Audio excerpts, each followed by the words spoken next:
예, 인천 남동을의 이현기 의원입니다. 오전부터 지금 청문회 박장범 후보를 보니까 그냥 하나예요. 파우치는 팩트다. 그거 하나 외에는 답변이 없어요. 그리고 저한테도 많은 분들이 연락을 하는데 참 뻔뻔하다. 국민을 바보로 하냐. 국민들은 그날 대담의 맥락을 다 알아요. 의도가 뭔지. 근데 혼자 파우치는 팩트라는 걸 것 하나 갖고 버티고 있어요.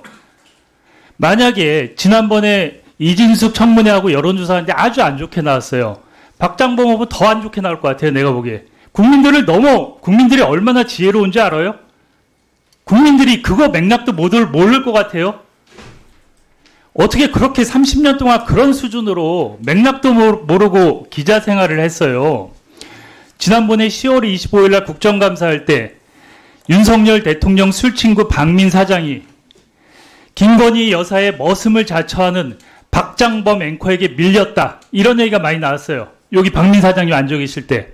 그리고 또 무슨 얘기가 나왔냐. 박장범 앵커 때문에 KBS가 김건희 브로드캐스팅 시스템이 됐다. 제가 보기에 박장범 후보는 KBS를 수십 년 후퇴시키고 KBS의 가치를 수천억, 수조 원 훼손시켰어요. 그렇게 생각 안 해요? 그렇게 생각하지 않습니다. 역시 뻔뻔하네요. 그리고 박장범 후보는 이번만 정권에 충성한 게 아니에요. 박근혜 최순실에 충성하다가 윤석열 김건희 환승 충성을 하고 있어요. 제가 보기에. 2016년에 사회 2부장 했죠. 네, 맞습니다. 그리고 최순실 TF 팀장 했죠. 몰라요? 팀장은 따로 있었고요. 아까 어느 의원 질의에 최순실 보도 막았냐 그랬더니 징계를 안 받아갖고 나는 문제가 없다 이렇게 얘기를 했어요. 아직도 그 답변 유효합니까? 그렇게 말했다기보다도요. 제가 KBS 제작 가이드라인을 그렇게 침해했으면 당연히 징계를 받았을 다시 거다라고 물어볼게요. 말씀했습니다. 그날 데스크로서 그때 공정하고 문제되는 일 하나도 안 했어요? 저는 똑같이 얘기했습니다. 가능한 한 최대한 사실을 확인하고 취재원이 접근이 안 되면 문자라도 우리가 그러니까 본인은 연락했다고 공정하게 남겨라. 데스크 역할을 했다는 거죠? 최순실 게이트 때. 그때 아니, 정확히 얘기를 하세요. 공정하게 안 하면 엄청난 비난이 쏟아지는 상황이었습니다. 하나하나 볼게요. PPT 좀 띄워주세요. 2016년 9월 27일부터 한겨레가 최순실, 정유라, 이화여대 제작 과정의 특혜를 보도하고 이후 언론들이 계속 보도했어요. 그리고 10월 14일 날 한 보름 지났어요. KBS가 처음으로 이 보도를 시작을 했어요. 그랬더니 당시 사회 2부장인 박장범이 사건 팀장한테 전화를 걸어서 외부에 있었는데 기사 승인을 거부했어요. 그리고 그 뒤에 얘기를 보면 부장이 나에게 전화 와서 기사 사인 넣지 말라 했다. 부장이 말하는 이유는 처음에는 기사 요건이 안 된다고 했다. 나중에 수정해 보겠다고 하니 부장이 지금은 하지 말라고 하더라. 그리고 박장범 부장이 정유라는 최순실의 딸일 뿐 본질이 아니다. 이런 얘기도 했다 그래요. 이런 얘기 한 적 없어요? 뭐 정확히 기억은 안 나지만요. 했죠. 늘 데스크와 부장 간에 오갈 수 있는 얘기입니다. 지금 하지 말라는 얘기가 근데 아무튼 좀 더 확인하고 사인을 내겠단 말입니다. 네, 중요한 건 기사가 안 나갔어요. 다음 볼게요. 2016년 12월 7일 우병우 청와대 민정수석이 세월호 수사팀장이었던 당시 변찬후 광주지검장에게 해경 수사와 관련해 수사 압력을 행사했다는 실명 폭로를 확보하고 기사를 작성해 SNS를 통해 팀장에게 별도로 전달했어요. 그랬더니 박장범 부장이 오늘 뉴스 아이템이 많아서 못 들어간다. 결국 못 들어갔어요. 이렇게 중요한 내용을. 그리고 그 후에 김영한 비망록 있죠. 돌아가신 분. KBS 이 담당 기자가 김영한 전 청와대 민정수석 유족을 3일간 선택해서 비망록 사본을 확보했어요. 그래서 이걸 갖고 기사를 하려고 했는데 이거를 박장범 부장이 또 막았어요. 김영한의 주장이고 우병우는 아니라고 하는데 할 수 없다는 거죠. 다 못 나간 건 사실이 아닙니다. 상당 부분 김영환 비망록이 9시 뉴스에 나갔고요. 이거 이해 당사자가 적극적으로 아니라고 하는 부분에 대해서는 저희가 확인을 해야 되기 때문에 딜레이 시킨 겁니다. 아, 계속 더 얘기하세요. 실제로 많이 나갔습니다. 예. 그 내일도 증인도 오니까 제가 다 확인해 드릴게요. 참고인 증인 오니까. 네. 책임지세요 오늘 얘기한 거에 대해서. 알겠습니다. 예. 그리고 그리고 박장범 부장은 자기가 취재를 막아놓고 책임을 취재 기자한테 또 미룬 사례도 있어요.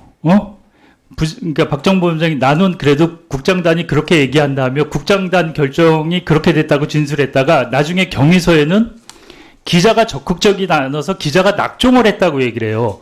이거는 데스크로서 부하 기자한테 할 짓이 아니잖아요. 그러니까 KBS의 그 많은 기자들이 인정을 안 하는 거예요. 저런 적 없습니다. 그래요? 이것도 확인해 줄게요. 그리고 태블릿 PC 조작 음모론. 아직도 태블릿 PC가 조작 음모라고 생각하세요? 그런 식의 얘기를 계속 했어요, 보니까. 그 당시에. 어떻게 생각하세요? 태블릿 PC에 대해서. 그렇지 않습니다. 자, 보십시오. 사회 이 부장이 태블릿 PC 진위 관련 취재를 지시했다. 이 진위 여부가 논란이 되고 있다면 당연히 취재를 해보라고 지시를 해야죠. 취재기자가 검찰로부터 태블릿 PC를 최순실 것으로 볼 수 있는 강력한 증거들을 단독 취재해 리포트를 제작하자 했는데 방송을 취소함. 박정범 부장은 태블릿 PC 진위 관련 취재 지시를 했다. 황당했다. 그러니까 계속 여기에 대해서 기자가 확신을 갖고 했는데 계속 취재 지시를 하면서 더 확인하라 그러면서 보도를 못하게 했어요. 태블릿 PC에 대해서. 지금 어떤 분이 태블릿 PC 음모론 주장하는데 그런 주장을 계속 했던 거예요, 그 당시에? 그렇지 않고요. 사회 전반적으로 태블릿 PC의 진위 여부가 논란이 되고 있는 상황이기 때문에 그래서 태블릿 PC 보도를 거의 못해서, 그러니까 취재 방해란 거예요, 데스크가. 기자가 열심히 하는데. 그리고 또 하나 사례 볼게요. 박장범 사회부장. 최순실 검찰 고발 보고했더니 고소고발 공화국 기획 취재 지시. 그러니까 엉뚱하게 이런 걸 기획 취재를 시켰어요. 그때 속보성으로 계속 리포트를 하고 보도를 해야 되는데. 그러니까 이거를 보면 더 많은 사례가 있는데 이 정도 할게요. 시간이 없어서. 보면 박장범 후보는 이번뿐이 아니에요. 그때도 정권에 충성하면서 나름대로 역할을 했고 지금 똑같은 일을 또 한 거예요. 대담을 통해서 확실히 보여준 거예요. 그때 어느 정권에 충성을 한다는 말씀입니까? 그때 정권이 어디였어요?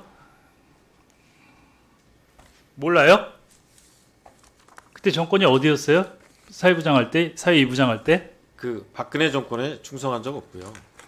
그렇게 보이잖아요. 팩트를 확인하고 사회적으로 공방이 오가는 사안에 대해서는 취재를 해라.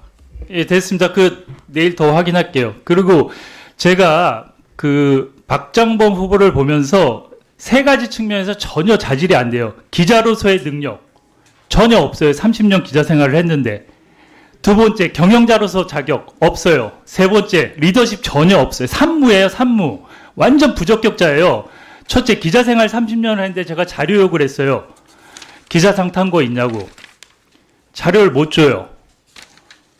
그래서 제가 확인해 봤어요. 한국기자협회 기자상이나 하다못해 이달의 기자상이나 방송기자 한 번도 탄 적이 없어요. 상 탄 거는 우수 프로그램 평가상, 사내상, 저축의 날 유공상, KBS 발언 언론상 이거 외에는 없어요. 저는 이 기자 생활 30년 했는데 이달의 기자상 한 번 못 탔다는 거는 기자로서 저는 이해할 수가 없어요. 그러니까 기자들이 이렇게 평가를 하는 거예요. 그리고 30년간 기자 앵커하면서 경영 파트 일은 해본 적이 없고 제가 경영계획서 분석을 해보니까 경영에 대해서 아무것도 몰라요. 그리고 말도 바꾸고 무슨 모바일로 무슨 수신료 한다고 해서 제가 이제 해서 기사가 났더니 또 다 말을 바꾸고 경영을 할 능력이 전혀 안 되는 분이에요. 그리고 가장 중요한 공영방송 KBS를 이끌 리더십. 대한민국에서 가장 큰 방송이고 가장 큰 언론사예요. 4, 5천 명이 되는. 여기 500명이 되는 기자들이 다 반대를 하고 있어요. 기수별로. 그리고 아까 최순실 관련된 거 읽어줄게. 32기 기자들이 이렇게 얘기했어요. 사회부장이었던 박 후보 행보 역시 마찬가지였다. 대다수 언론들이 최순실의 실체에 집중하고 있을 때 박 후보자는 관련 기사들을 애써 외면하고 모든 사안을 논란 공방으로 축소하는 데 몰두했다. 당시 박근혜 최순실 게이트를 비호하고 은폐하는데 박 후보자가 앞장섰다는 평가를 받았던 이유입니다. 그랬던 박장범이 KBS의 사장이라니 가당키나 한 일입니까? 최순실 게이트에 대해서도 기자들이 성명에 여기 명확히 써놨어요. 이 기자들 여기 다 자기 기명 넣어서 여기다 냈어요. 이 내용을 내일 오라 그래 다 확인시켜 드릴까요? 아니라고 얘기하잖아요. 본인은. 그러니까 뻔뻔하고 기자들이 이 많은 기자들이 인정을 못하는 거예요. 기자로 아니 기자 출신을 30년 했는데 그 KBS의 기자들이 거의 모든 기자들이 인정을 안 하는 게 그건 있을 수가 없는 일이에요. 부끄러운지 알고 그 자리에 앉아있을 자격이 없어요. 후보는. 예, 이은기 위원님, 예, 추가 질의하시기 바랍니다. 박정훈 위원님 질의하십시오.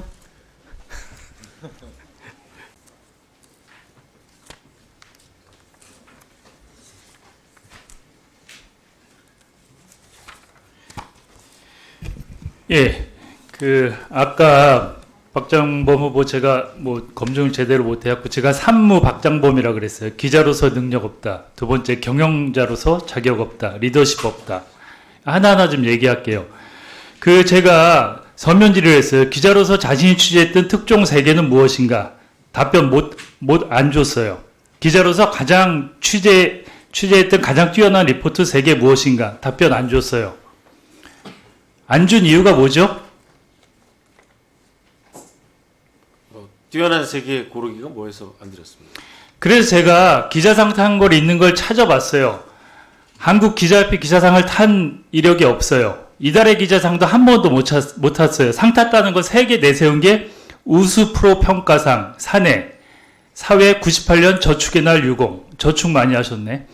그리고 KBS 바른 언론상, 이거 앵커 할 때 탄 것 같아요. 그러니까 30년 기자 생활하는데 필드 기자로서 인정을 전혀, 기자들이 이렇게 성명을 낼 정도면 기자로서 인정을 못한 거예요, 일단.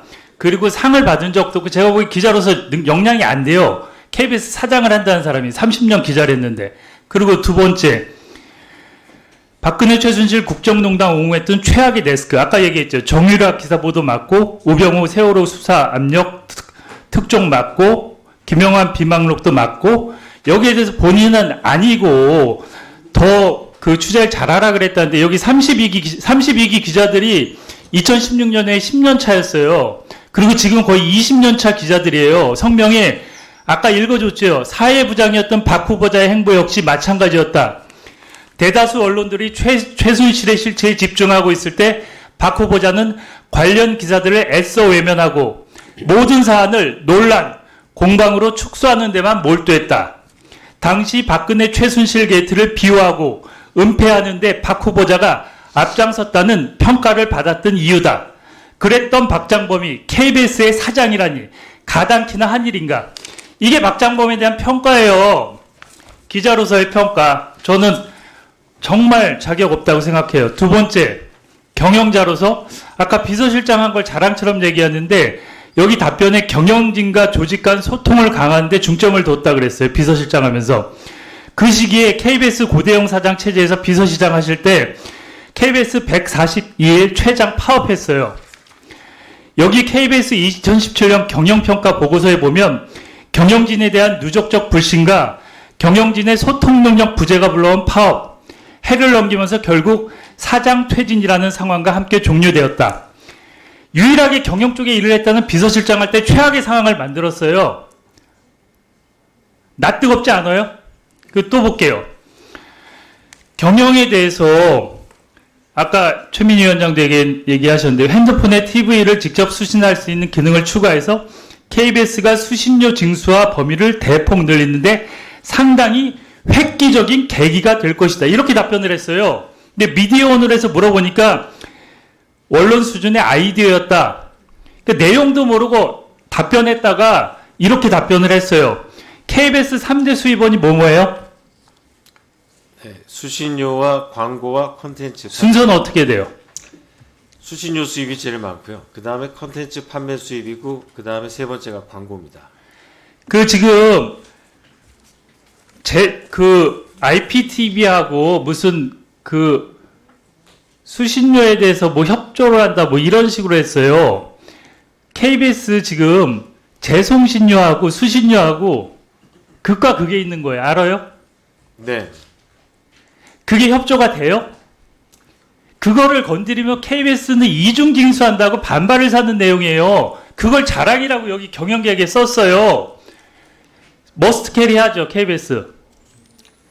머스트 캐리, 재송신료, 수신료 세 개가 지금 엉켜 있는 거예요. 거기에 대해서 내용을 알아요? 네, 의원님, IPTV랑 협조 관계는 돈 문제가 아니라요. TV 수상기를 소지하고 있는지 여부를 저희가 확인하는 한 수단입니다. 즉 KBS에 대해서 IPTV나 케이블로 돈 내는 분들은 수신료도 내고 이중징수라고 반발하는 분들도 있어요. 이거는 KBS에 되게 악재가 될 수 있는 내용이에요. 이걸 자랑이라고 여기 경영계획에 거꾸로 썼어요. 근데 외국의 경영을 모르신다는 거예요. 네, 돈을 징수하겠다는 게 아니라요. 저희 수신료가 TV 아니 수상기를 이런 마인드를 갖고 접근을 KBS는 왜 수신료를 받아요? KBS 수신료 그 회계가 분리되어 있질 않고요. 이 회사가 받아서 1, 2TV 제작에 쓰고 있습니다. 지금 대한민국에서 의무 재전송 채널은 어디에요? KBS 1TV와 EBS입니다. 그래서 수신료를 받는 거 아니에요? 네. ETV 제작에도 수신료가 쓰입니다, 의원님. 예, 박정훈 위원님 질의하십시오. 예. PPT 좀 준비해 주세요.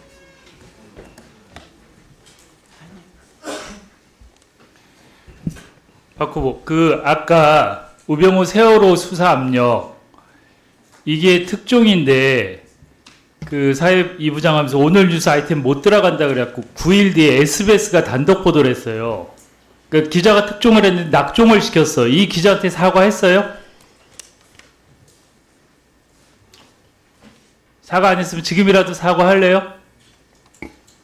조 아이템은 제가 기억이 나는데요. 전날 못 나간 거 맞습니다. 그러니까 그래서 SBS가 9일 뒤에 단독 보도를 해서 특종을 했어요.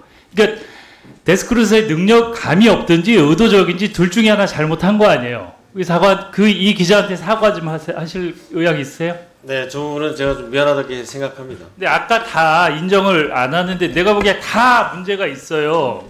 그건 네, 다 문제 있지 제가 않고요. 내일 다시 더 짚어주고, 그리고 아까 제가 세 가지 얘기를 했어요. 그 기자로서의 능력이 안 되고 경영자로서의 능력이 안 되고 리더십이 없다 그런데 리더십 얘기를 좀 할게요. 모든 기수의 기자들이 성명을 냈어요. 500명 가까이. 그런 예가 KBS에 있었나요?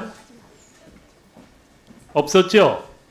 그리고 KBS가 박민 사장 같이 외부 사장일 때는 반발이 있지만 내부 사장일 때는 반발이 덜해요. 인지상정이. 그리고 박민 사장일 때 낙하산이라고 반발이 많았어요. 근데 내부 사장을 했는데 이렇게 반발을 해요. 그리고 그 반발은 같이 일을 했던 기자들이 제일 반발을 하는 거예요. PD들은 PD 연합회에서 성명 하나 내고 엔지니어들은 기술인 연합회에서 성명 한 번 냈어요. 근데 기자들은 기수별로 성명을 다 냈어요. 이거는 박장범이라는 사람을 전혀 기자들이 인정을 할 수 아주 심각한 일이에요. 아까 누가 외톨이라 그랬는데 그 맞는 것 같아요. 기자들이 이 정도 성명을 내는 거 보면 18에서 20포기 성명 너무 창피하다. 앞으로 더 창피해질 거라고 걱정한다. 31기 KBS 구성으로부터 신뢰를 잃고 외부에서도 조롱거리가 된 리더가 할 수 있는 일은 없다. 34기 파우치가 술 친구를 이겼다. 용산에서 그 한마디를 외치려고 박장범은 기자들의 반발에도 앵커 멘트를 멋대로 고쳐 읽어왔다. 이거 내가 제일 증명해 줄게. 앵커 멘트 얼마나 고쳤는지. 42기 우리는 매일 마음을 졸었고 수치스러웠다. 때로는 분노를 금치 못했다. 43기 부끄럽다. KBS가 김건희 브로드캐스팅 시스템이냐. 조롱 섞인 말을 들었을 때 느꼈던 심정입니다. 45기 그저 용산만 바라보는 후보자는 그야말로 자격 미달이다. 48기 후보자가 앵커로서 조공방송을 자처하는 사이 국민의 신뢰와 함께 기자로서의 자존감도 무너졌다. 50기 막내 사장이 되면 지금보다 더 용산 입맛에 맞는 보도만 하겠다는 선언으로 들립니다. 여기에 대해서 후보자는 무겁게 받아들인다 그랬어요. 여기서 똑같이 얘기하는 거 뭔지 알아요? 사퇴하라는 거예요. 무겁게 받아들이면 당연히 사퇴해야 돼요. 4,000명이나 되는 KBS를 이끌 능력이 안 돼요. 제가 보기에 박장범 후보는 리더십, 조직을 관리하고 이끌어갈 능력이 전혀 안 돼요. 이 정도인데 제가 보기에 일개 팀도 이끌기 힘든 정도의 수준이에요. 정말 낯뜨거울 것 같아요. 그리고 아까 수신료 얘기했죠. 수신료. PPT 좀 볼게요. 그 사장 면접할 때 허영 이사라는 분이 수신료 문제를 얘기했더니 수신료 해결을 위해 IPTV라든가 케이블 이런 데 SK텔레콤 이런 데하고 뭔가 상생할 수 있는 구조를 만들어 본다 그랬어요. 그래서 저희가 한국 케이블 TV 방송협회하고 IPTV 방송협회에 공문을 보냈어요. 이런 상생이 가능한지. 부가징수할 수 없다고 한국 케이블 TV 협회에서는 왔고 IPTV 방송협회는 당사 사업과 무관하다고 왔어요. 그러니까 세상 물정 모르고 면접에서 말도 안 되는 얘기를 한 거예요. 이게 말이 그냥 경영 능력이 없다는 거예요. 그리고 아까 얘기했던 거 다시 할게요. 수신료 문제. 또 다른 대안으로 전 국민이 가지고 있는 핸드폰에 TV를 직접 수신할 수 있는 기능을 추가하려고 합니다. 재난방송과도 관련되어 있는 사안이고 그렇게 되면 KBS가 수신료 징수와 범위를 대폭 늘리는데 상당히 획기적인 계기가 될 것으로 보고요. 이게 수신료 걷는데 획기적인 계기가 될 거라고 얘기했다가 아까 또 말을 바꿔갖고 재난방송 얘기라고 했어요. 이게 맥락이 그렇게 읽혀요? 맥락을 몰라요. 항상 보면. 재난방송을 시작해서요. 이게 만약에 일본 현실화된다면 재난방송이 차후에 상당히 가능성이 있다는 얘기입니다. 재난방송이 중간에 들어간 거고 핸드폰에 TV를 직접 수신할 수 있게 해서 결국은 수신료를 늘린다는 거예요. 근데 한 가족이 4명의 식구가 있으면 수신료 한 대 내는데 휴대폰이 4명이면 4개인데 그럼 사람들이 4개의 수신료를 4배를 내요? 그게 정신 나가는 소리 아니에요? 아니 누가 그걸 인정해요? 아니 어떻게 이런 거를 경영이고 그 수신료를 늘리는 방법이라고 얘기를 생각이 있는 거예요? 없는 거예요 도대체? 지금은 추진할 수 없는 불가능한 상황이지만 아니 근데 이거 획기적인 계기가 될 거라고 여기 썼잖아요. 그러니까 제가 보기에 딱 보면은 외국에 이런 사례가 있기 때문에 잠깐만 30년 기자로서 능력이 없는 게 딱 드러나요. 왜 그러냐면 대담에 대해서도 맥락에 대해서 다른 소리를 하고 이것도 맥락을 본인이 얘기해놓고 다른 얘기를 하고 있어요. 저는 정말 능력이 안 되는 분이라고 사퇴하시는 게 맞을 것 같아요. KBS 어렵게 하지 말고. 예, 인천 남동울의 이은기 의원입니다. 그 박장범 후보, 그 주식에 관심이 많죠. 그렇게 관심이 많지 예. 않습니다. 질환지교 시큐리티 2017년에 이만주 매수하고 매도했는데 기억하세요? 네, 기억합니다. 2017년 6월 20일에 이만주를 1,582원에 매수하고 6개월 뒤인 12월 22일에 2,518원에 전량 매도해서 6개월 사이에 1,800만 원 차익을 얻었어요. 수익률만 63%. 그 박장범 후보 계속 뭐 손실만 봤는데 손해만 봤는데 상당히 잘한 것 같아요. 여기 질환지구 시큐리티 오지영 사장 본 적 있어요? 네, 무슨 관계예요? 고향 친구입니다. 아, 고향 친구예요. 뭐 학교 친구예요? 아니면 동네 어렸을 때 친구예요? 학교 친구입니다. 예. 중학교 동창? 맞죠? 네, 예. 그 후보자가 손해만 보다가 엄청난 수익을 올린 사례예요, 이게. 그리고 여기 PPT 한번 보면 후보자가 매도하고 매수한 기간 6개월 사이에 단기 차익 급증가 결정, 유산 증자 결정, 호재가 발생했어요. 근데 이게 그 전에 샀어요. 이걸 호재가 생기기 전에. 그래서 호재를 미리 알고 내부자 정보를 통해 불법 거래로 수익을 낸 게 아닌가 지금 의심이 들거든요. 아닙니다. 내부자 거래를 통해서 했으면 형사처벌 대상이고 5년 이하의 징역 또는 5억 이하의 벌금형이에요. 그 주식에서 계속 손실만 입다 이것만 상당히 아주 높은 수익률을 올렸어요. 그리고 이런 관계가 있고 그 전에 이런 호재에 대해서 호재가 있기 직전에 주식을 샀고 당연히 의심이 들어요. 전혀 아닙니까? 전혀 사실이 아닙니다, 의원님. 이건 거짓말로 드러나면 나중에 사퇴하시겠습니까? 전혀 사실이 아닙니다. 사전에 알았다는 게 드러나면 사퇴하시겠습니까? 가정을 전제로 답변 드릴 수는 없고요. 전혀 사실이 아닙니다. 예, 그건 나중에 다 알아보겠습니다. 그리고 다음으로 넘어가겠습니다. 다음 PPT 주세요. KBS 신뢰도가 하락하는 이유가 정치적 양극화로 언론 전반의 신뢰도가 하락한다 그랬어요. 그리고 공정하고 중립적인 사실 보도로 시청자 신뢰를 제고하기 위해 노력하겠다. 근데 박민 사장 취임 후에 KBS 신뢰도는 14%에서 8.5%로 내려갔고 MBC는 7.5%까지 떨어졌다 25.3%예요. 비교가 안 돼요. 이거 말고 다른 조사에서도 비슷하게 나와요. 그리고 다음 PPT 한번 볼게요. 지상파 3사 메인 뉴스 시청률 2023년 10월에 KBS가 6.8, MBC 5.2, SBS 5.0 그래도 한 1.5%포인트 뭐 1.3%포인트 차이가 났어요. 그리고 2049는 KBS가 1.2, MBC 1.4, SBS 1.6 KBS가 제일 낮아도 큰 차이는 안 났어요. 그리고 이번 11월 KBS가 가구당 5.9, MBC 7.3, SBS 4.5 2049는 KBS가 0.7이에요. MBC 1.6, SBS 1.4 두 배나 차이가 나요. 2049 누가 봐도 그 박민 체제 그리고 박장범 앵커 체제에서 시청률이 많이 떨어졌어요. KBS 옛날에 KBS 메인 뉴스 시청률은 30% 몇 년 전까지 20% 한 4, 5년 전만 해도 10%대는 유지했어요. 제 기억으로는 엄청나게 많이 떨어졌고 그 박장범 후보가 앵커하면서도 많이 떨어졌어요. 제가 몇 가지 사례를 볼게요. PPT 좀 보여주세요. 이게 2023년 11월 22일 리포트에 앵커 멘트 가는 곳마다 함께 사진 찍자는 젊은이들이 몰려드는 특이한 장관 역대 어느 법무부 장관도 다른 한동훈 장관 이렇게 했어요. 리포트 본문에는 이런 내용이 없어요. 앵커 멘트에 앵커의 권한이라고 해서 썼어요. 그렇죠? 곤란할 때는 같이 협의를 했다 그러고 이건 앵커의 권한으로 썼다 그러겠죠. 앵커의 권한으로 쓸 수 있다고 얘기를 하겠죠. 다음 보죠.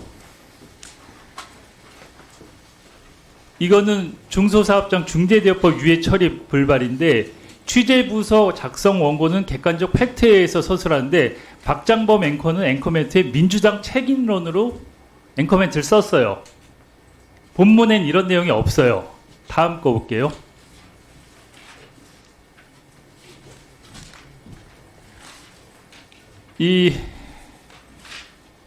이거는 이것도 보면 기사에는 광우병이나 사드 같은 게 없어요. 근데 그 앵커 멘트에는 광우병, 사드 이런 거하고 연결해 갖고 방사능 오염수 방류 우려가 잘못인 것처럼 단정적으로 앵커 멘트를 썼어요.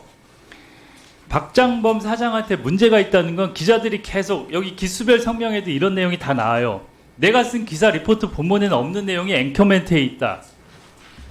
앵커의 권한으로 이렇게 해도 되는 거예요? 이러니까 최순실 게이트도 얘기가 나오고 똑같이 정권에 아부한다고 얘기를 하는 거예요. 다음 PPT 볼게요.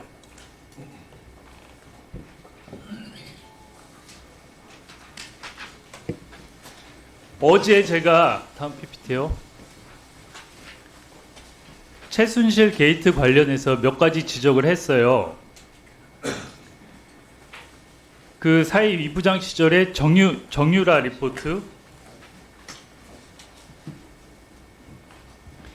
정유라 기사 사인을 거부했어요. 그리고 이때 어디 있었어요? 박장범 사회 이부장은 본사에 없었죠. 어디 계셨죠? 제가 대부분 회사에서 근무했습니다. 아마 전화할 때 제가 알기로는 수원 연수원에 뭐 교육을 갔는지 거기서 그 기사를 사인을 거부하라고 했어요. 기사를 다듬어야 된다고 했는데 그렇다고 그 다음에 또 이걸 기사가 나갔냐? 못 나가게 했어요. 그리고 다음 거 볼게요. 우병우 세월호 수사 외압. 이거는 KBS가 특종인데 9일 후에 SBS가 단독 보도했다 그랬잖아요. 이거는 이유가 뭐였어요? 아이템이 많아서 못 들어간다 그랬어요. 그러면 9일이라는 시간이 있었으면 다음날 큐시트에 잡아서 넣든지 다음날 9일 동안 시간이 있었는데 계속 안 하고 9일 후에 SBS가 단독 보도를 했어요. 그래서 아까 어제 사과했죠. 이 기자한테 내가 사과하라 그래서. 다음 사례 또 볼게요.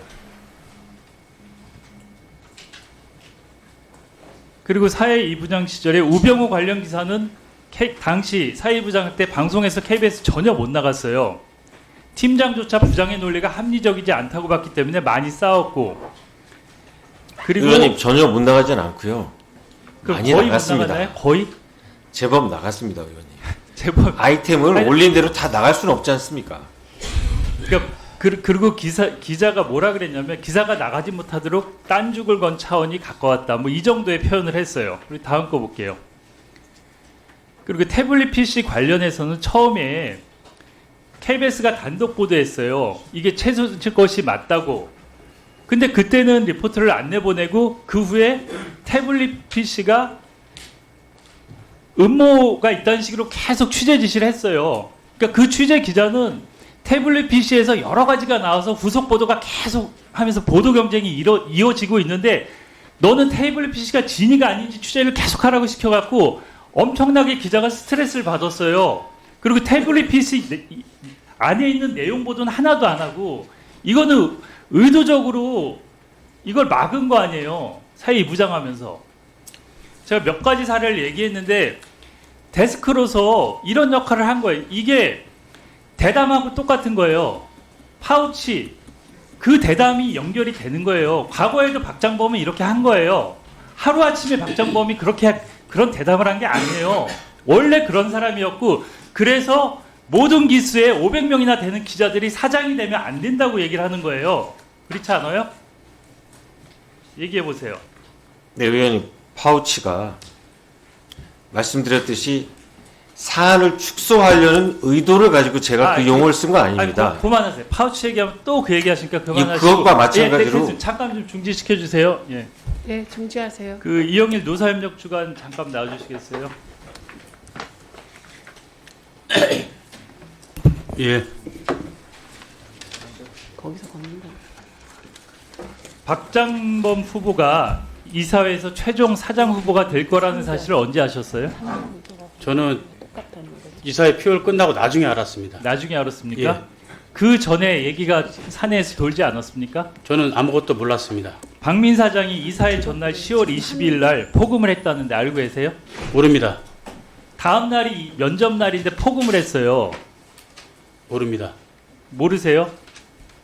예, 들어가세요. 잠깐 정리시켜주세요. 다 됐네. 이거 다음에 하셔야 될 것 같습니다. 다음에. 그 안영봉 참고인 잠깐 나오시겠어요?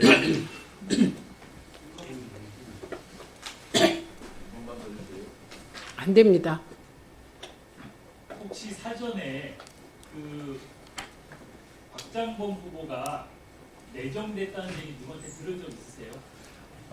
박장범 후보가 내정됐다는 말을 들은 건 아니고요. 결과 나오기 전에. 박민 사장이 교체된다는 말을 박민 사장은 면접하기 전날인 22일 날 본인한테 용산에서 통보를 했다라는 말을 제가 23일 날 저녁에 들었습니다. 예.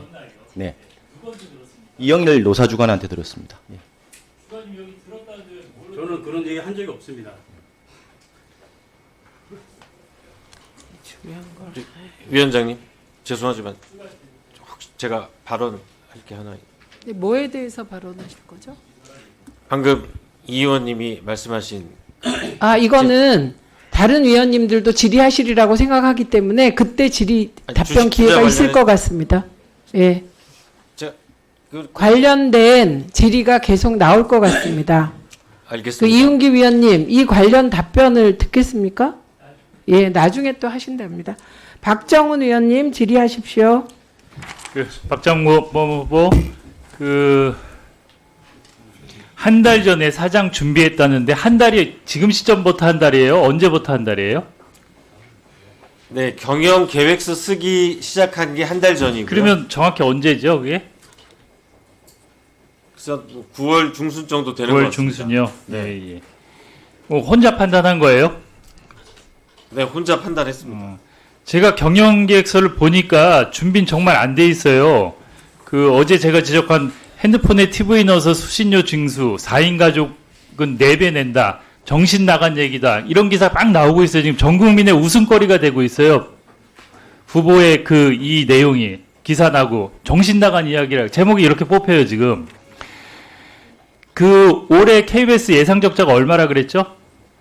올해 한 800억 예상하고 있습니다. 그럼 내년에는 경영 목표가 얼마예요? 사장 교체기이기 때문에 내년 예산이 확정되지 않았고요. 일단 준 예산 체제로 시작할 아니, 예정입니다. 본인이 경영계획서 할 때 내년 내가 뭐 얼마 흑자라겠다, 적자라겠다 계획을 냈을 거 아니에요? 안 냈어요, 그런 것도? 경영 계획서에 내년 구체적인 흑자나 예산은 들어가 있지 그러니까 않습니다. 흑자가 목표예요, 적자가 목표예요? 그것도 없어요? 적자 폭을 줄이는 게 목표입니다. 여기에 박민 사장이 오셔갖고 10월 달에 1,600억 적자라 그랬어요. 그랬다 갑자기 1,000억 적자였다가 매일 바뀌어요. 한 달 만에 1,600억 적자가 또 800억으로 바뀌었어요, KBS. 도대체 KBS 경영은 날 수가 없어요. 어떻게 이런 경영이 있어요? 어제부터 800억 예상 적자 800억 얘기인데 박민 사장은 1,600억 얘기했다. 나중에 또 1,000억 얘기했어요. 며칠 있다. 어떻게 이런 경영이 있을 수 있어요?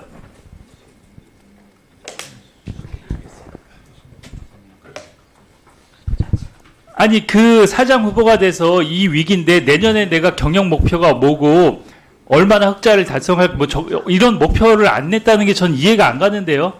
KBS 사장 아주 쉽게 뽑네요. 검증도 없이. 7명 찬성한 이사들은 그런 것도 안 물어보던가요? 오더 받았으니까 그냥 7대 0으로 그냥 뽑아준 건가요? 그렇게밖에 안 보여요. 오더 받고 와서 자격도 안 되는 사람 갑자기 박민 사장이 더 유력했는데 와서 야당 추천 인사들 나가고 여당 추천 7명이 7대 0. 상상하기 힘들잖아요. 7대 0. 아무런 경영 계획도 없는 사람한테. 그리고 수신료 분리징수가 합헌 결정이 났다고 서면 자료에 썼는데 합헌 결정 내용이 뭐예요? 수신료 분리징수에 대한 합헌 결정 내용이 뭐예요? 네, 국민들에게 정확하게 전기료에 합산 과세할 경우 자기들이 내는 TV 수신료를 충분히 고지하지 못하는 그런 점을 아마 그게 정확하게 합헌 알려라라고 결정 내용이에요? 그건 말이 안 되잖아요. 해석을 갖다가 여기 서면 답변에 그렇게 이거 근거 좀 제시해 보세요. 내가 보기에 합헌 결정이 난 적이 없어요. 네, 제가 말씀드리겠습니다. 그리고 인면동의제는 방송법 위반이라 그랬는데 방송법의 어느 부분을 위반한 거예요? 인면동의제가. 방송법이 아니라요. 아니 서면질의 답변에 방송법 위반이라고 썼어요. 네, 방송법상 인사는 사장의 권한이다라는 부분과 방송법상의 인사는 사장의 권한이라는 부분이 있어요? 방송법 몇 조에 있어요, 그게? 그 부분도 찾아서 말씀드리겠습니다. 방송법에 저는 그런 거 못 본 것 같은데요? 참, 그것도 제출해 주세요. 알겠습니다. 그리고 수신료 분리 징수에 대해서 이게 KBS가 경영을 잘하는 길이라고 확신을 갖고 있는 거예요? 옛날에 KBS는 수신료 인상을 통해서 KBS 콘텐츠 경쟁력을 높이고 그게 공영방송의 가치라 그랬어요. 역대 사장들이 오면서 그걸 추구하다 갑자기 분리징수로 갔어요. 봐왔을 거 아니에요. 역대 사장 보면서. KBS 모든 사람들이 다 힘을 모아갖고 수신료 인상하려고 했잖아요. 그래갖고 여기 국회에서 무슨 귀대기 했죠? 정보 빼내려고 기자가. 별일이 다 있었잖아요. 그것 때문에. 그거는 사실 아닌 걸로. 아니, 그걸 떠나서 수신료 인상이 목표였잖아요. 수신료 정책의 목표가. 근데 왜 분리징수가 된 거예요, 갑자기? 위에서 시키니까 하는 거예요, 이렇게? KBS가 망가지든 말든? 분리징수는 저희가 결정한 건 아닙니다. 아니, 잘못됐으면 적어도 KBS의 경영을 고민하는 사람이면 바로 잡아야 될 거 아니에요. 네, 통합 징수 이전과 비슷한 수준으로 수신료 징수율을 끌어올리기 위해서 노력하고 있습니다. 예. 조인철 위원님 질의하십시오. 질의 앞서서 의사진행 발언 아까 네, 그 하세요. 카톡 관련된 예, 건데 예, 예. 그 2분 하십시오. PPT 좀 띄워주시죠. PPT 준비됐나요? 그 아까 저 카톡 봤는데 저게 제가 질의한 내용이에요. 제가 그 명태균 녹취록, 명태균 게이트에 대해서 9월 19일 날 KBS가 첫 보도를 안 했다. 그리고 오빠 카톡 10월 15일 날 그 리포트 11번째로 하고 다른 데는 탑으로 하고 MBC 뭐 5곡째 하고 뭐 이런 얘기 할 때 실시간으로 여기에 대해서 답변 안 하기 전략을 하고 있습니다. 이렇게 보낸 거예요. 그리고 제가 더 주목하는 그 위에 카톡 있죠. 위에 내용. 예. 제52조 공사의 직원은 정관으로 정하는 바에 따라 사장이 임명한다. 뭐 이 부분이 제가 어제 질의한 거예요. 제가 어제 9시 34분에서 39분 동안 5분 질의를 할 때 마지막 뒷부분에 무슨 질의를 했냐면 임면 동의제가 방송법의 어느 부분이 위반이냐고 물어봤어요. 근데 박정범 후보가 답변을 잘못하고 자료를 뒤적거렸어요. 그 시간에 실시간으로 이걸 보내준 거예요. 그래서 저는 이걸 보면서 무슨 생각을 하냐면 아니 야당 의원들을 맨투맨으로 누가 관리하면서 이렇게 답변을 준비해서 실시간으로 보내주고 있나? 이거 두 개는 다 저 관련된 거예요. 희한하게 제 질의에 대해서 그런 의심을 안 할 수가 없잖아요. 그리고 네, 그래서 여기 이 기자는 그 준비단도 아닌데 그리고 아까 뭐 야당 반당 그러면 야당 출입 기자들은 야당 의원들을 관리하고 여당 이런 식으로 KBS가 뭘 하고 있는 별 생각이 다 드는 거예요. 이걸 보면서 여러 가지 의심이. 예, 그 동의하고요. 그래서 그 이훈기 위원님이 재추가 질의를 할 시간이 없기 때문에 예, 이훈기 위원님하고 황정화 위원님은 7분씩 드리겠습니다. 예, 질의하십시오. 어디 가시는 거예요? 그 박장범 후보 안영봉 국장이 의료진단에서 다시 보기 중단 결정했는데 부적절하다고 생각했나요 그때?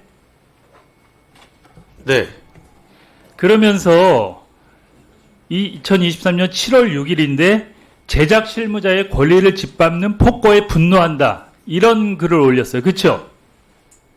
올렸죠, 본인이. 그 전에 아무튼 본인이 한 거죠, 이거. 제작 실무자의 권리를 짓밟는 폭거에 분노한다. 여기 네. 박장범 앵커. 그리고 여기서 편성규약 6조를 들었어요. 안 국장은 제작 실무자인 저의 의견을 왜 묻지 않았냐. 그리고 편성규약은 실무자 의견 청취를 의무화하고 있다. 이렇게 얘기했어요. 그렇죠? 맞습니다. 편성규약 존중하고 필요하다고 생각합니까? 네, 생각합니다. 그리고 다음 PPT 볼게요. 그리고 또 무슨 얘기를 했냐면 국장이 인사권 행사하니까 어처구니 없다. 사장이 인사권자고 사장이 정권에 따라 인사권을 국장에 위임한 것입니다. 그래서 편성규약에 임면 동의제가 있는 거예요. 그러니까 이 임면 동의제나 인사권도 박장범 후보는 자기 편한 대로 해석을 해요. 어느 땐 인사권이라 그러고 어느 땐 또 다르게 해석을 하고 그러면서 이것도 편성규약을 갖다 들이댔어요. 그리고 다음 PPT 볼게요. 또 모든 기자에게는 자신이 작성한 단신, 리포트, 멘트 등 콘텐츠가 수정, 삭제 등 관리자로부터 조치를 당할 때 사전에 의견을 밝힐 권리가 있다. 이 건 때문에 이렇게 올리신 거예요. 제작 실무자의 최소한의 권리를 보장해야 된다. 근데 박장범 후보는 앵커 멘트도 마음대로 고치고 본문에 없는 내용으로 앵커의 권한이라는 이유로 그리고 어느 때는 또 아까 대담은 혼자 했냐 그러면 상의해서 했다 그러고 그렇게 편한 대로 해석을 하고 있어요. 편성규약을. 그래서 50기 기자들은 기사보다 공들여 쓰라고 배운 앵커 멘트는 취재기자가 납득할 수 없는 문장으로 바뀌곤 했습니다. 그리고 34기 파우치가 술 친구를 이겼다. 용산에서 그 한마디를 외치려고 박장범은 기자들의 반발에도 앵커 멘트를 멋대로 고쳐 읽어왔다. 33기 정작 본인은 뉴스나인 앵커로서 실무자와 어떤 소통을 하며 기사에 손을 댔던 것입니까? 위에서 자신은 편성규약을 얘기하면서 억울하다 그러고 본인은 앵커를 하면서 마음대로 편성규약을 어기고 마음대로 앵커 멘트에 손을 대고 그랬어요. 그리고 위원님 잠깐 설명해도 될까요? 들어보세요. 그리고 편집 2부장 시절에는 어제 얘기한 정유라나 우병우 건에 대해서 기사를 막았어요. 지금 편성규약을 본인이 지키고 말할 자격이 있어요? 앵커 멘트는 사인이 난 기사를 가지고 작성합니다. 그렇기 때문에 일단 사인이 난 기사는 부장이 책임지기 때문에 제가 직접 실무자와 소통하지 않고 앵커 멘트를 고칠 때는 사인권자인 부장과 소통을 합니다. 아니 그래도 본문에 있는 내용으로 고쳐야 될 거 아니에요. 본문에 없는 내용으로 고치니까 기자들이 반발하는 거 아니에요. 왜곡됐다고 내 리포트는 기자들이 만들어서 완납하잖아요. 만들어서. 네, 꼭 그렇지도 않습니다. 리포트에 포함시키지 못할 경우 앵커 멘트로 리드 멘트로 소화하는 경우도 있습니다. 그건 아주 특이한 경우고 기자들이 이렇게 집단으로 반발을 하고 있잖아요. 그리고 오늘 제가 마지막 날이니까 정리 좀 해볼게요. 제가 첫날 박장범 후보에 대해서 산무라고 얘기했어요. 산무. 기자로서 능력이 없고 경영자로서 자격이 없고 리더십이 없다. 그래서 부적격하다 그랬는데 제가 3일을 겪으면서 더 확신을 갖게 됐어요. 박장범은 일개 팀장하기도 힘든 사람이구나. KBS를 위해서 당장 그만둬야 될 사람이구나. 기자로서의 능력. 수많은 보도를 막았어요. 사회 2부장 할 때 다수의 특종을 낙종으로 만들고 말도 안 되는 취재 지시를 해서 기자들을 괴롭히고 그리고 편성규약도 자기 맘대로 해서 편성규약을 말할 자격도 없어요. 제가 보기에. 그리고 경영자로서 자격. 제가 그 경영계획서 보고 내용이 없다고 얘기하고 몇 가지 질의를 했는데 IPTV 통해서 수신료를 안정시킨다. 말도 안 되는 얘기예요. 제가 여기 협회하고 했더니 말도 안 된다고 답변이 왔어요. 협회에서. 그리고 휴대폰에 수신료를 부과해서 수신료 징수와 범위를 대폭 늘리는 획기적 계기를 이게 아주 자기의 가장 핵심적인 경영 계획처럼 얘기했어요. 이게 웃음거리가 되고 있어요. 정신 나간 소리라고. 4인 가족이면 3만 원 내든 수신료를 12만 원 내야 되는데 그리고 본인도 이게 그냥 아이디어 차원이라고 또 다시 말을 바꿨어요. 그리고 내년에 경영 계획이 어떠냐, 뭐 적자를 내냐, 흑자를 내냐, 뭐 얼마가 목표냐, 그런 경영 계획이 없다 그랬어요. 그리고 면접할 때도 그런 걸 얘기를 한 적이 없고. 아니 이렇게 어려운 시기에 KBS에 대해서 그런 계획도 없이 무슨 사장 후보가 돼요. 그리고 리더십. 뭐 계속 얘기했지만 18기에서 50기까지 495명의 기자들. 그것도 자기가 30년 동안 한솥밥을 먹은 기자들이 평가를 그렇게 박하게 하고 있어요. 그거는 정말 조직을 이끌 자격이 없는 거잖아요. 거기다 PD협회, 기술인연합회도 다 반대하고. 저는 3일 동안 박장범 후보를 검증하면서 이 세 가지, 기자로서, 경영자로서, 리더십, 정말 부적격자예요. 전무하고. 그리고 그래서 사장 후보가 된 건 유일한 거는 김건희 머슴을 자처했기 때문이에요. 파우치로. 여기서도 3일 동안 유일하게 외치는 건 파우치예요. 파우치만 외치고 있어요. 파우치니크로 김건희예요. 그렇죠? 그래서 김건희 조공방송 하사품으로 사장 후보가 된 거예요. 그리고 KBS는 김건희 브로드캐스팅 시스템으로 만든 거예요. 박장범이란 사람이. 4,000명이 되는 KBS 직원들의 얼굴에 먹칠을 하고. 그리고 제가 청문회 하면서 느낀 게 뭔지 알아요? KBS 참 너무 없어 보이고 처참하다. 4,000명이나 된 조직이 저 뒤에 앉아있는 청문단이라는 사람들은 저렇게 한심하고 저렇게 무능해 보이고 국민들이 얼마나 한심하겠어요. 저기 앉아서 얘기하는 그 뒤에 계신 분들과 후보자의 답변이나 준비, 지식 역량 정말 KBS 너무 창피해요. 네. 1분 더 드릴게요. 예, 어차피 추가 질의를 못 하시기 때문에. 그래서 저는 저번에 이진숙 후보 3일 청문회 할 때 제가 그런 질의를 했어요. 대전 MBC 사장 시절에 94%가 반대했는데 어떻게 생각하냐 그랬더니 나머지 6%가 있잖아요. 이렇게 얘기를 했어요. 그럼 박장범 후보는 95%가 반대하는데 나머지 5%가 있잖아요. 이거 갖고 버티는 거예요. 그리고 제가 청문 준비하는 거 보니까 주변에 사람도 없어요. 너무나 허술해요. 그 거대한 조직에서 청문회 준비를 그래도 꽤 했을 텐데 사람이 없다는 거예요. 보면 이렇게 조직에서 집단적으로 따르지 않으니까 청문 준비도 안 되고 사장이 될 리도 없지만 돼도 조직을 이끌 수가 없어요. 누가 사장으로 인정을 하겠어요. 기자로서도 인정을 안 하고 데스크로서도 인정을 안 하고 경영자로서도 인정을 안 하고 누가 따르고 같이 KBS를 이끌어 가겠어요. 수신료에 대해서도 엉뚱한 얘기만 하고 있고 스스로 사퇴하시는 게 맞아요. 그러니까 더 이상 자신의 인생에 제가 보기에 더 어려운 일이 생길 수도 있어요. 정말 그냥 사퇴하시는 게 좋을 것 같아요. 네. 예. OBS에서 오래 일하신 이훈기 위원님이 날카롭게 지적해 주신 부분에 대해서 겸허히 받아들이겠습니다. 하지만 KBS 직원들의 능력은 저는 신뢰하고 있습니다.